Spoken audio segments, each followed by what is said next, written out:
Hey everyone, Justin here. So welcome to everybody on our Healthy Habits series, as well as our Made for Mondays podcast. We're in this series, you guys know, about innovation and creativity and kind of seeing the future before the future sees us. And so we're just blessed to just talk to some amazing leaders. And today we're privileged to have, I think, one of the most creative people that I know. And her name is Sherri Love. Sherri goes to Congregational Street Baptist Church in Providence, Rhode Island, and she'll tell you her story in a second. But would you guys help me welcome to the podcast, to our stream today? Would you guys help me welcome Sherri? Hey, Sherri.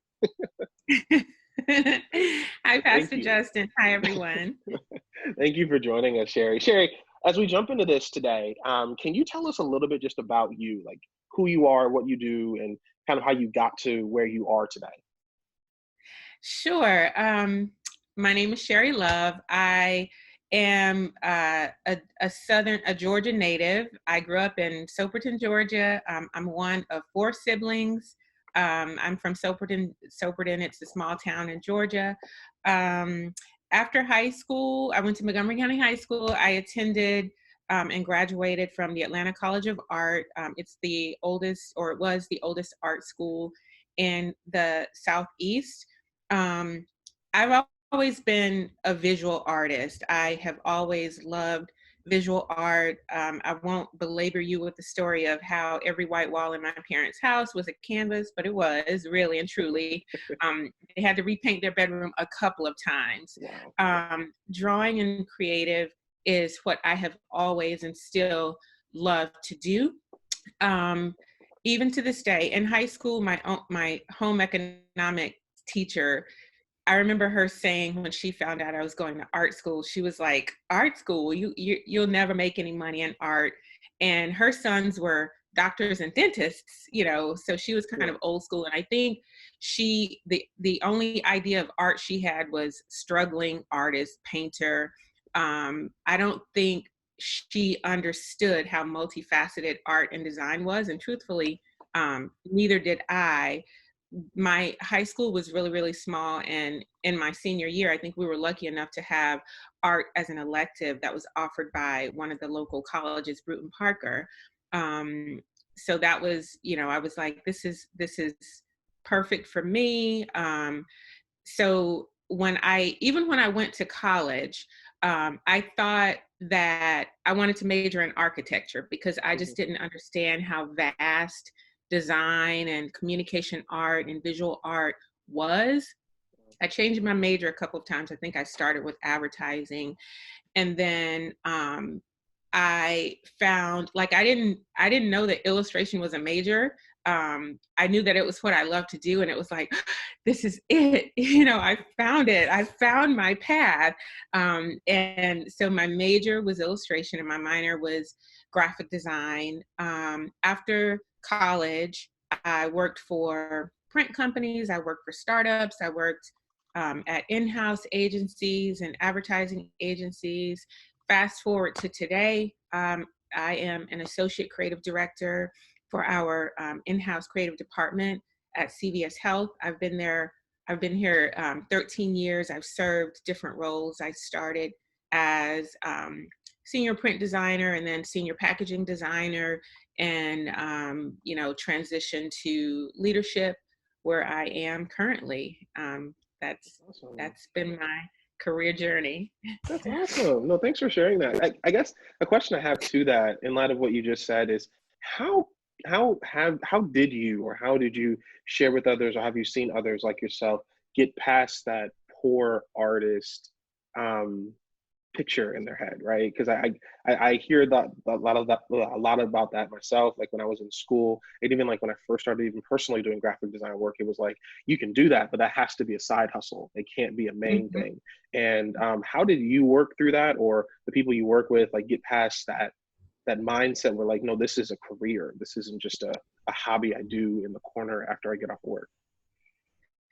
That's a really good question. I don't think it was ever, I never gave it that much thought. I always knew what I wanted to do and what I love to do. So call it, my being naive.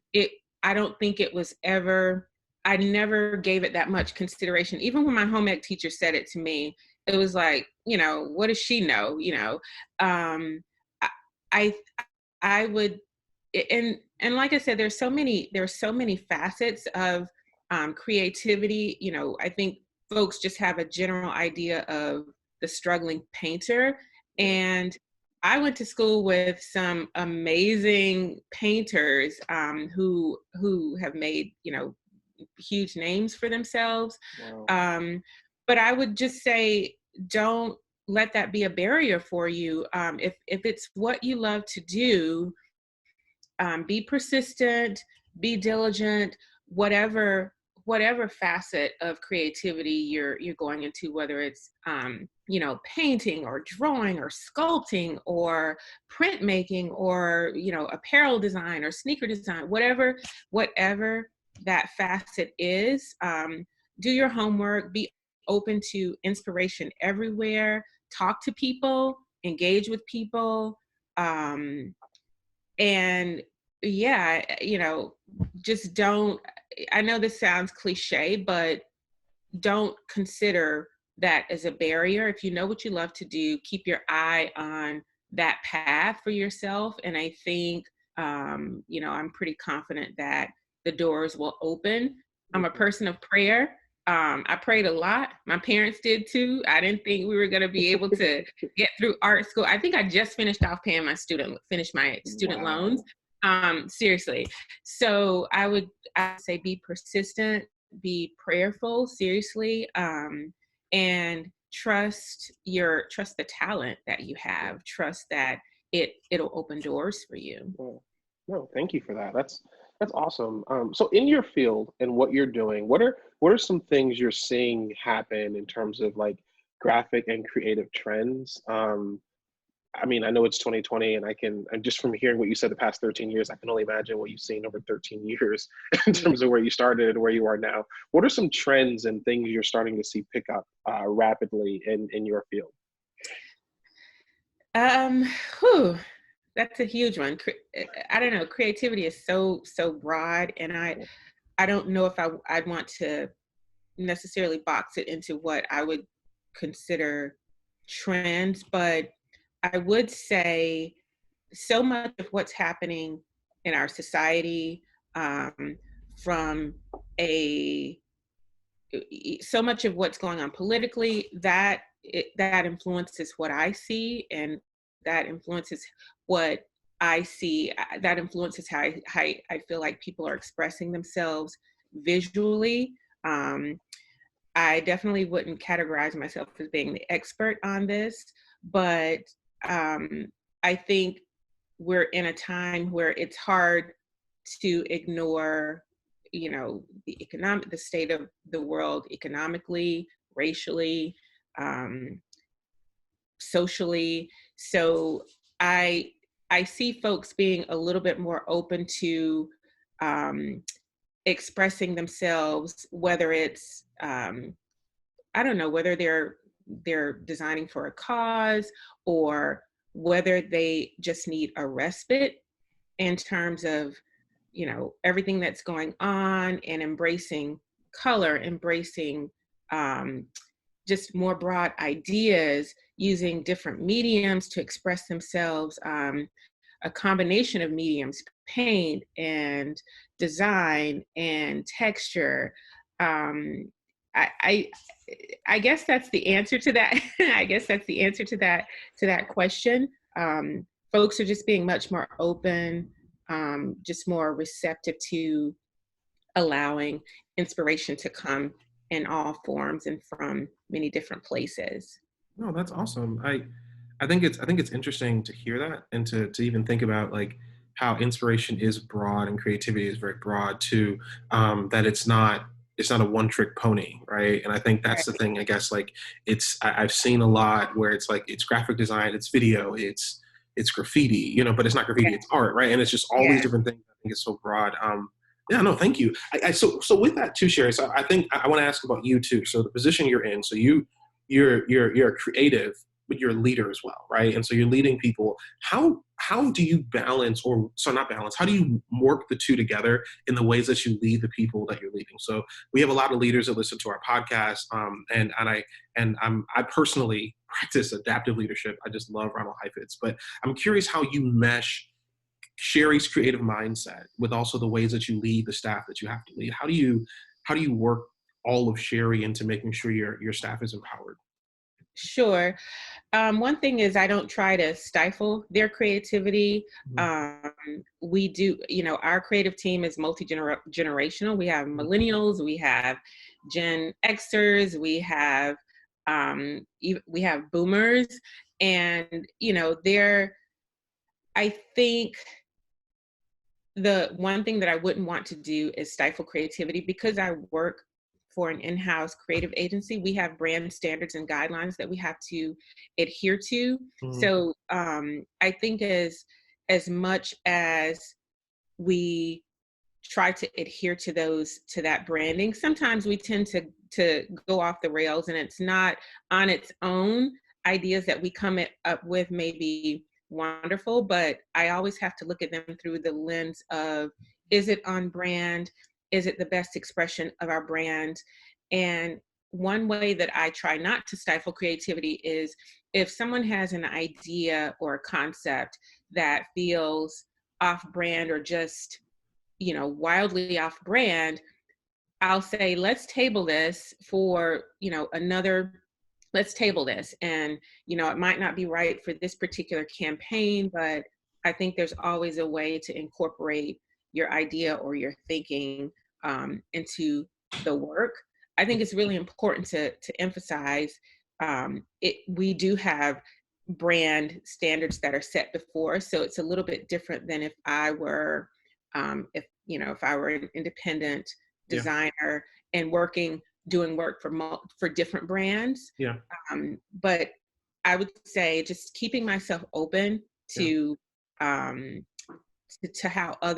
the way others express themselves, and keeping myself open to understanding that their creative perspective is different than mine. What I want to do is foster that. I never want to stifle that. I want to foster an environment of, open communication and creativity.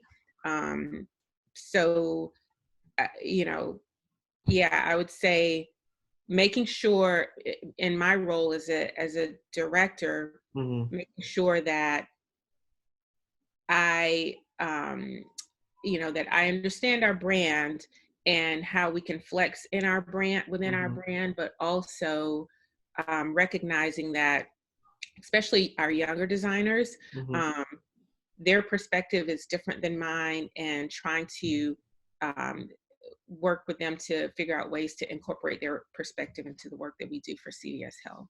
Wow. No, thank you. I think that's why I love hearing that, because what I heard in that too was even the ways that you handle conflict, right? And just like, because I'm sure it arises, and even like the differences there when it comes to just different generations, mindsets, things that we see, and so that's a beautiful way to see it. Because I think it's funny, the old practice I think was like the quote unquote open door policy, right? and I think I think that just hearing you saying it's just really an open creative policy. And tabling with a purpose, which is awesome. So what are some things too, Sherri? So in the field that you're in too, so with that, commerce and creativity. So this world is never going to be the same. And the ways that we communicate, the ways that we market, the ways that we even showcase ourselves are never going to be the same. Even in my own position, like I'm trying to think, like, as much as I joked about it 2 years ago about robot ushers, I'm really trying to figure out how to be robot ushers, because I don't know what this world's going to look like in the next 3 years. And and like I joked about having whatchamacallit, hologram services, but honestly, we're gonna have to figure it out. So for you in your field, what are some things you're sensing or seeing on the horizon in commerce as well as and creative? So like those individuals who might be in school for it, who recently graduated for it, what do you see down the line in your position for the next couple of years? Oh my goodness. We're already, as it relates to AR and AI, we're already toying around with that at CVS Health. But I think, you can, as much as we joke about it, that's the state of where we're going to be. And folks can, you can either be intimidated by it or you can embrace it. And, creative is so fluid. And I think the one thing that a creative person can do is be open to the way our world and society is changing, and be adaptive and adaptable. And that augmented reality and artificial intelligence, it's where it is, and drones. And we're even at CVS Health, we're experimenting with drone delivery. Wow. Yeah, we are. So it's, I don't know, and I don't want to ramble with this one. That it's such a pointed concept. I think we have to be, as creatives, we have to be really thoughtful about how we try to implement new technologies and consider the work that we do, you know, whether it's in the public sector or the private sector, whether it's religion or health or you know, branding, whatever the sector may be. Think about what it is that your company or the entity that you are, what's your company's purpose and vision, and how these new technologies may be right for your company. And I'm never one to just jump on a bandwagon just for the sake of or just because, but we just have to be thoughtful about how we evolve with the times. Yeah. And that's just a fact. Things are, you know, things are changing and evolving. And I think we've all heard this, that the one constant is change. Yeah. And I think it's just futile to try to fight change, but we do have to be purposeful with the way that we employ and activate new ideas and new technologies. And the whole hologram as ushers, you know, that I think some folks who are of an older generation, it's like, oh, that's crazy. But, you know, and it's not to completely mitigate the value of human connection, but it's also, how can it be supplemental? You know, how can, you know, I'm one, I need human interaction and connection, and I still love to go to bookstores and smell and read and thumb through books. I don't have a Kindle or anything like that because I want to open my book and read it and bookmark it, but you know, I have to be thoughtful about, okay, how can I make technologies work for me? You know, I have book pods that, you know, if I'm on a train or something and I don't have much time, I can just pull it up on my iPad. But really being purposeful about how we, you know, how we begin to implement technology. You know, I know I've said it over and over again, but being thoughtful, being purposeful, and getting the perspective when we're dealing with multi-generations, hearing everyone's perspective, because I think younger folks are like, we're all in, let's try it, you know, this is, you know, the next best thing. And then older folks are very, very reluctant, but having a conversation and figuring out what is best for the collective. Yeah. You know, it's amazing you say that too, because one thing, so at first, even for us, as we transitioned our service online, I was like, yeah, man, cool, right? And then so we did, and then we had some seniors call like, hey, we can't see us. Like, oh, cool. So we took Kindles to all of them. But what didn't register for me, so like we taught them how to use Kindle, all that stuff, great, right? They don't have Wi-Fi. So so the thing was, it wasn't the reticence to even like the tech. It was just, I don't want that into my home.